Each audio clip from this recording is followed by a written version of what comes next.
జారుతున్నా కాలు చేతులు నొక్కుతున్నా రాళ్ళముల బాటలోన పేరును గోటు కలుపుతున్నా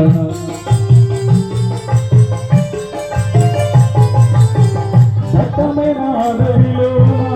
ఎక్కుతున్నా ఎప్పులను తాకుతున్న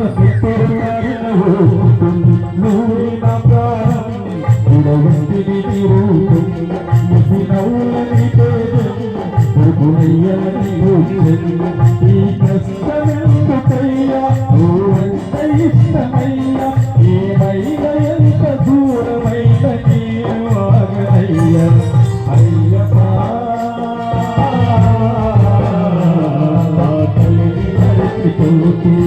అయ్యప్ప